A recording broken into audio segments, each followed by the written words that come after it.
Hello everyone. स्वागत है आपका पाठशाला ऋषिकेश के यूट्यूब चैनल पर। है ना, हम अपनी हिस्ट्री एमसीक्यू सीरीज़ के साथ आपके सामने हैं।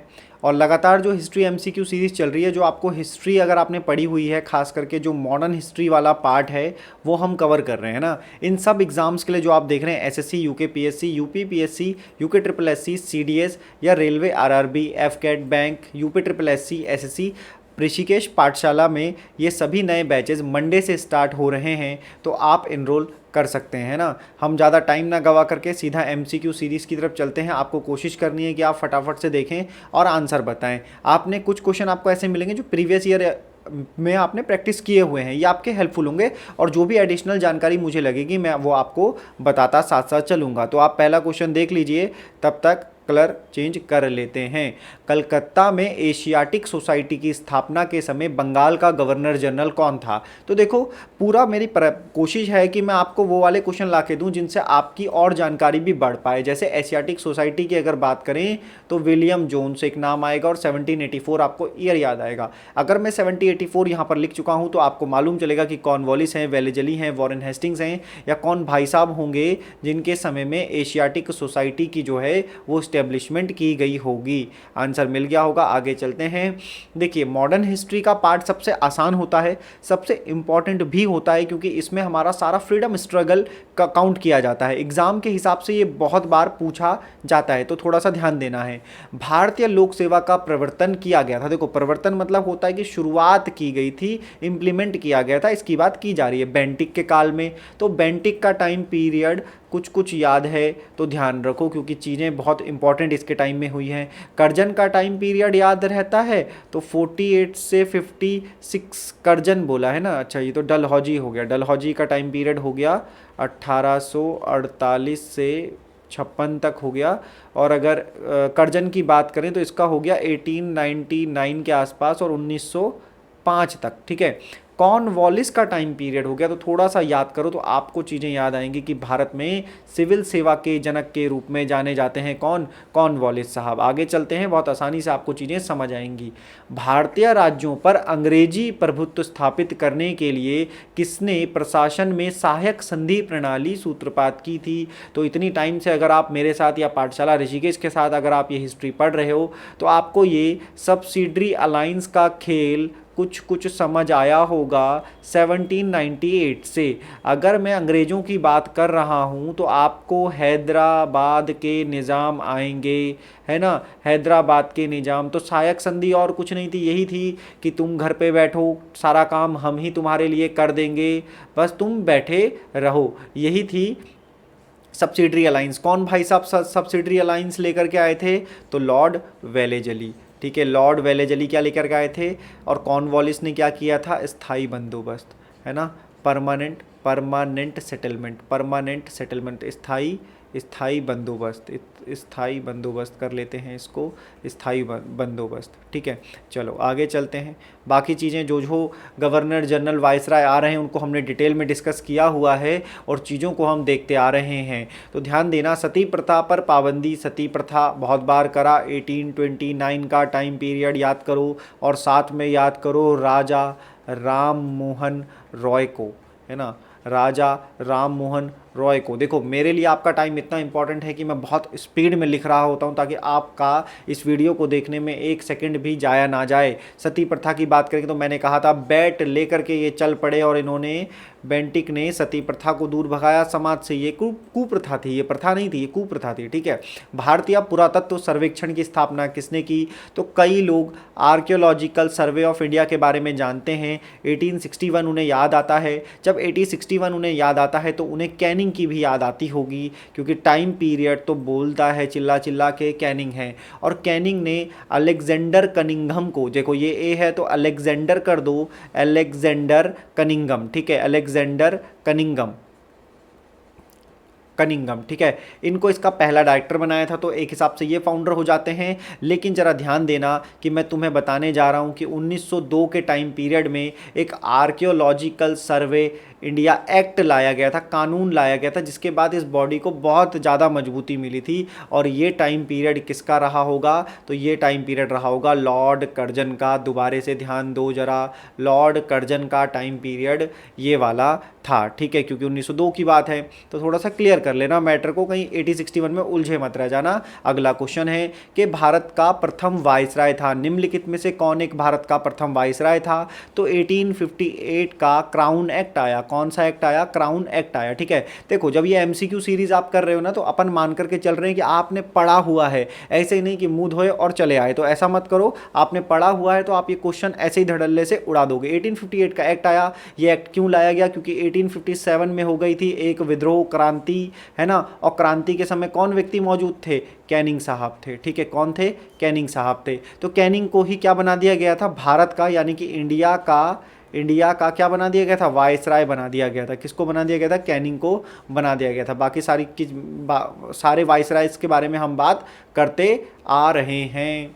निम्नलिखित में से किस गवर्नर जनरल ने भारत में दास प्रथा को समाप्त किया? जरा ध्यान देना, क्या है ये? दास प्रथा है। अगर तुम सल्तनत काल पढ़ते हो तो तुम्हें मालूम चलेगा, सल्तनत काल की बात कर रहा हूँ, कुछ चीज़ें याद दिला रहा हूँ, बचपन की बातें हैं। सल्तनत काल में दासों के लिए एक अलग से विभाग बनाया था। किसने? फिरोज तुगलक ने। किसने बनाया था? फिरोज तुगलक ने बनाया था, ठीक है, फिरोज तुगलक ने बनाया था। यहाँ पर दास प्रथा को समाप्त किया जा रहा है। कौन करेगा भाई साहब दास प्रथा को समाप्त? तो नाम देख रहे हो, एलन बरो, लॉर्ड एलन बरो। देखो मेरी बात समझना, याद करवा के मैं तुम्हें जाऊंगा। दास प्रथा की बात है, लिखा हुआ है बरो, यानी कि किसी को बरी कर देना। समझ रहे हो आप मेरी बात को? बरी कर देना। बरी किसको करोगे? गुलामों को, दासों को, जिनको पकड़ के रखा है, जबरदस्ती काम कराया जा रहा है। तो लॉर्ड एलन बरो, तो बरी कब की बात है? 1843 की। किसको बरी करा उन्होंने? दासों को बरी करा। ये नाम ध्यान रखना, लॉर्ड एलन बरो। आगे चलते हैं, बड़ा क्वेश्चन है, शांति से ध्यान दो और आराम से पढ़ो। आज संभवता है कि गलती नहीं होगी। निम्नलिखित कथनों पर विचार कीजिए। रॉबर्ट क्लाइव बंगाल के प्रथम गवर्नर जनरल थे। क्या ये क्वेश्चन हो सकता है? रॉबर्ट क्लाइव बंगाल के प्रथम गवर्नर जनरल थे। विलियम बेंटिक भारत के प्रथम गवर्नर जनरल थे। तो बात ध्यान दो कि रॉबर्ट क्लाइव बंगाल के प्रथम गवर्नर जनरल तो नहीं थे, है ना। क्या थे? आप कह सकते हो कि गवर्नर थे, जनरल नहीं थे। बात बिल्कुल सही। तो केवल कौन सा स्टेटमेंट सही हो जाता है? जरा ध्यान दो, यहाँ पर लिखा है सही बतानी है, तो 2 केवल सही हो जाता है। मुझे ऐसा लगता है ये जो एमसीक्यू सीरीज चल रही है उसमें ये रिपीट हुआ क्वेश्चन है। किस गवर्नर जनरल पर महाभियोग का मुकदमा चलाया गया था? देखो इस क्वेश्चन को दोबारा लाया हूं क्योंकि कुछ चीज़ तुम्हें बतानी थी। आंसर तुम्हें याद होगा, वॉरेन हेस्टिंग्स है। क्यों है? देखो जो 1784 का, 82 का, 84 कर लेते हैं, 84 का पिट्स इंडिया एक्ट आया था। पिट्स इंडिया एक्ट आया था, समझना मेरी बात को। पिट्स इंडिया एक्ट आया था, इसने किया था उसका विरोध। अब भाई कंपनी के विरुद्ध विरोध कर दोगे तो क्या होगा? सबसे पहले तो इसने इस्तीफा दे दिया कि मैं इसके साथ नहीं हूँ। पिट्स इंडिया एक्ट है ये, थोड़ा सा सफाई से जान लो। पिट्स इंडिया एक्ट है, इसका विरोध किया। इसके ऊपर जब ये इंग्लैंड गया तो महाभियोग चलाया गया। हालांकि महाभियोग में बहुत कुछ साबित नहीं हुआ और छोड़ दिया गया। तो आपको कुछ बातें याद रखनी है। किसके बारे में? वॉरेन हेस्टिंग्स के बारे में। और भी सुन लो क्या इसने चलाया है। तो इसने किया है ring of fence. Ring of fence क्या होता है? रिंग ऑफ फेंस, घेरे की नीति। घेरे की नीति चलाई इसने, है ना। उन वायसराय और गवर्नर जनरल में से एक है जिसने भारत में अंग्रेजों का जो शासन था उसको बढ़ाने में मदद की है ना। उसमें जैसे सहायक संधि जो है उनमें से एक है। डलहौजी की डॉक्ट्रिन ऑफ लैप्स है, वो एक है। फिर से है रिपीट, कॉर्नवालिस के बारे में क्वेश्चन आ गया। कब्र कहाँ स्थित है? तो मुझे लगता है रिपीटेड क्वेश्चन है क्योंकि गवर्नर जनरल वायसराय से कोई नए क्वेश्चन किसी भी प्रीवियस ईयर में मिल नहीं रहे होंगे। ये गाजीपुर इसका आंसर हो जाता है। अगले प्रश्न की तरफ चलते हैं। निम्नलिखित में से कौन सा युगम सुमेलित नहीं है? बहुत ही आसान क्वेश्चन। हेक्टर मुनरो, बक्सर का युद्ध।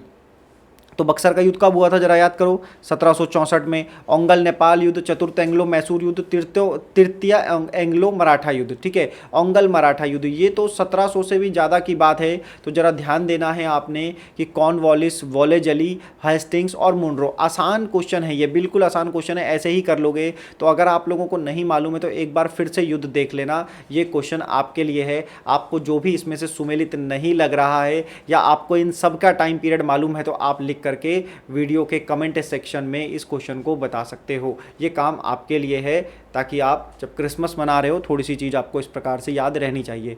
तथा कथित कुप्रशासन, तथा कथित एक्चुअल में एक कथा कथित होगा, नॉट तथा कथित, है ना, कथा कथित कुप्रशासन के आधार पर किस गवर्नर जनरल ने मैसूर राज्य के प्रशासन को ले लिया था? देखो होता क्या है, कभी कभी जो हमारी टेक्निकल टीम है और जो ये टाइपिंग वाली टीम है जो कंटेंट को तैयार करती है मेरे, खास करके उसे भी घर जल्दी जाना होता है। तो घर जल्दी जाना होता है तो तो वो गड़बड़ कर देते हैं, तो ये बात आप इन्हें माफ़ कर सकते हो। कुप्रशासन के आधार पर किस गवर्नर जनरल ने मैसूर राज्य के प्रशासन को ले लिया था?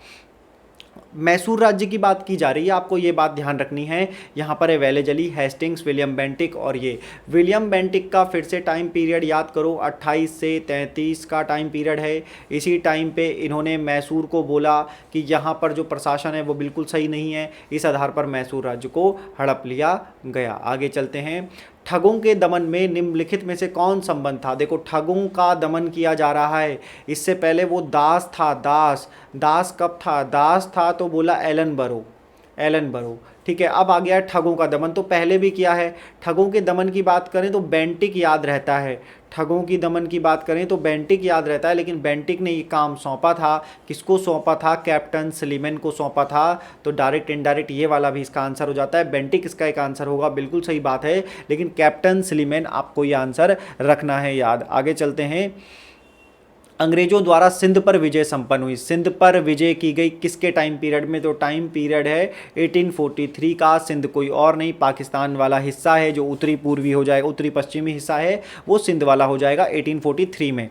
क्या है इसका आंसर? लॉर्ड एलन बरो के टाइम में। क्या देखो, ऐसे वाइसराय, ऐसे गवर्नर जनरल्स को आप बहुत कम पढ़ते हो, इसीलिए मैंने क्वेश्चन रखा है लॉर्ड एलन बरो से। आगे चलते हैं। भारत में प्रथम रेल लाइन का निर्माण किन नगरों के बीच हुआ? बेसिक सवाल है। 1853 बच्चों को याद रहता है, 1853 मुंबई से थाने के बीच किया गया। ये बहुत ही सरल सवाल क्वेश्चन है ना। अगर गवर्नर जनरल कोई छूट रहे हैं तो रिपन के बारे में आपको याद होगा, डफरिन के बारे में पहले क्वेश्चन पूछ लिया है, डफरिन के बारे में याद होगा। कुछ बातें आपको याद रहनी चाहिए। आपको मिंटो याद होगा और आपको चैम्सफोर्ड याद आएगा। चैम्सफोर्ड है ना, बहुत ही फेमस लोग हैं जो ये आए हैं, जितने भी 1900 के बाद आए हैं उनको तो आपको पढ़ ही लेना है। सिक्किम का भारत में विलय किसने किया? सिक्किम का भारत में विलय किसने किया? जरा ध्यान दो। सिक्किम का किया था लॉर्ड हेस्टिंग्स ने, है ना। लॉर्ड हेस्टिंग्स ने जो था सिक्किम का विलय कर लिया था भारत में। आगे चलते हैं। किसकी पदावधि में महिलाओं तथा बच्चों की कार्यावधि के घंटों को सीमित करने तथा स्थानीय शासन को आवश्यक नियम बनाने के लिए प्राधिकृत करने के लिए प्रथम फैक्ट्री अधिनियम?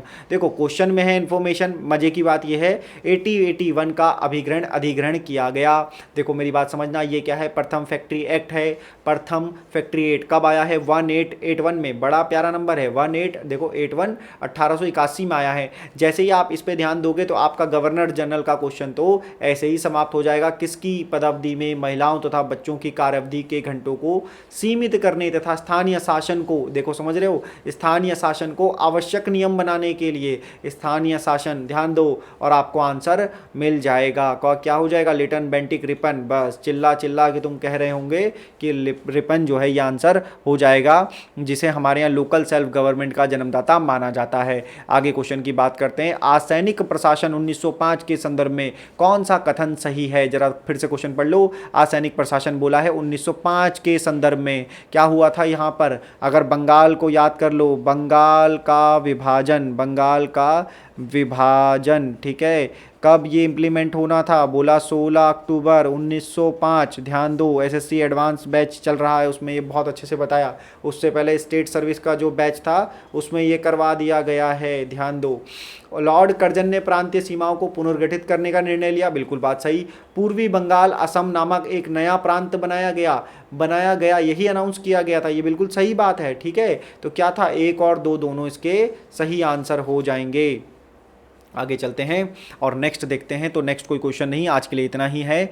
जितना जल्दी हो पाए हमने बेस्ट क्वेश्चन आपके लिए लिए हैं और मॉडर्न हिस्ट्री कवर की है।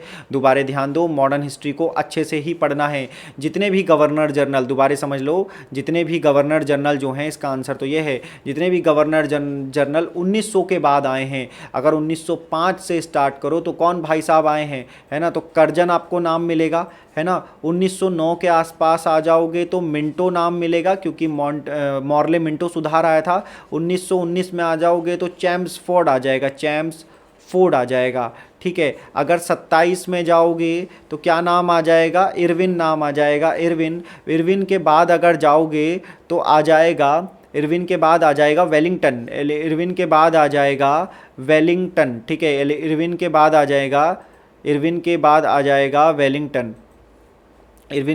जाएगा वेलिंगटन, है ना। आज लग रहा है ये नाम लिखने नहीं दिए जाएंगे, कुछ समस्या इसमें उत्पन्न हो गई है। तो फिलहाल इतना ही करते हैं। ये बुरा मान रही है लगता है, स्लाइड लिखने नहीं कुछ मिल रहा। दोबारा देख लेते हैं इस क्वेश्चन को। तो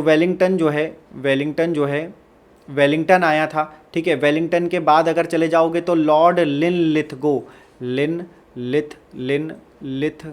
है ना। सेकेंड वर्ल्ड वॉर जब था ना, सेकेंड वर्ल्ड वॉर तब की बात है। उसके बाद लिनलिथगो है, वेवेल है। ये कुछ बातें आपको ध्यान रखनी है। वेवेल के बाद माउंटबेटन मिलेंगे तो कोई बहुत बड़ी बात नहीं है। यही 1900 के बाद जितने भी लोग आए हैं, कुछ नाम आपको ध्यान रखने हैं, ठीक है। आज के लिए इतना ही करते हैं।